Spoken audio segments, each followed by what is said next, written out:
when you look at, for instance, Martin, the government has proposed a number of areas where they consider high-risk areas when there's a hurricane. But that has caused quite some problems to the local population.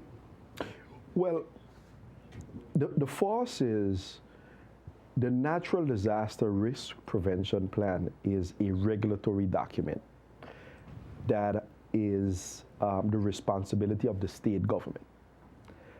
And it has to be enforced by the local government. Now, there are several aspects. There's what are the risks that we are looking at mitigating with a natural disaster risk prevention plan, and what are the consequences of this regulatory document. And I'll try to address both very quickly.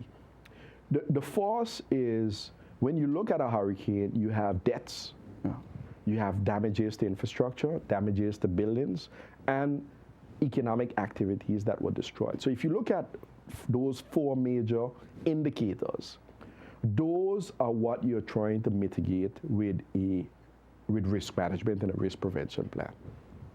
Now, what the French government has proposed is, because of the submersion or the high level of flooding and damages that we saw to the coast during Hurricane Irma, is to enforce a new natural disaster risk prevention plan that would basically prevent the construction or reconstruction on the shoreline on French St. Martin, particularly within a band of 50 meters from the sea.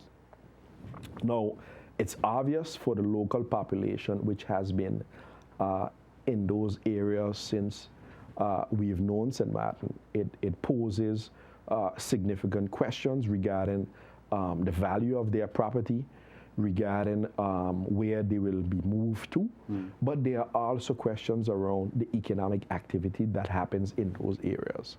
And those questions have still not been answered. So,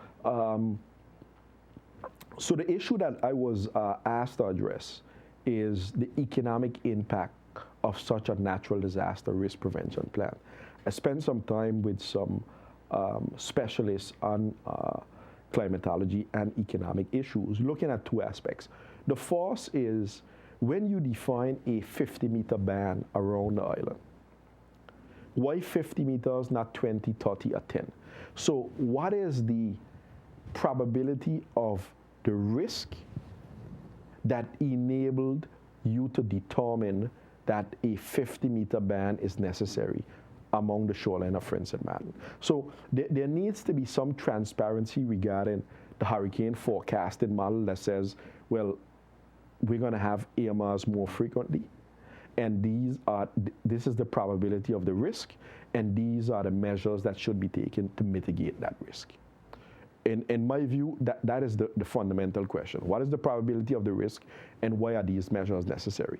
And once we determine those, then we can specifically talk about the economic impact.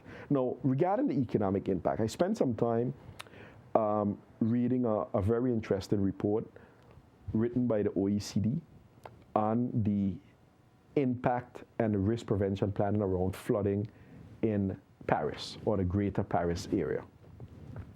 And one of the things that you'll read in that report is that the risk of flooding in Paris is very high.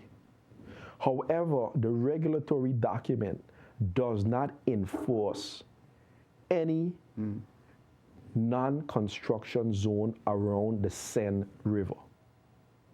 And the document mentions the economic impact of such measures if they were taken. So that is a case where the risk is high, but the economic issues take prevalence over the risk prevention issues. So, which is not the case in Zimbabwe. Which is not the case here, at least for the discussions that are happening around this document. So it's a document that is necessary. However, it's going to pose significant problems to the population and to the economy. I'll give two examples of the consequences. Although the state government is saying they will not enforce any expropriation, if you live in that 50-meter band, you will either have no insurance, you will not get insured, or secondly, you will not be able to build or modify any of your properties that are within that zone because you will not get a permit. So they're not moving people out, but eventually you'll have to move on your own because if you're not getting any insurance, or if you do, it's 4 times what the price would be. Because what is really happening here is they're trying to mitigate the risk, but they're also trying to reduce the insurance payout in the event of a disaster. So the population has been in an uproar over the past couple of weeks because of the fact that not only there is no English translation of these documents, but there's no transparency around the risk prevention models or the forecasting models that enable the government to determine the measures that are trying to be enforced in this new risk prevention plan. And this should be completed by the end of this year, right? Well, it should be completed by the end of the year, but the portion that has to do with the 50-meter band, they would like it enforced by the 30th of June, which is just about around the start of the hurricane season for obvious reasons. Yeah, yeah.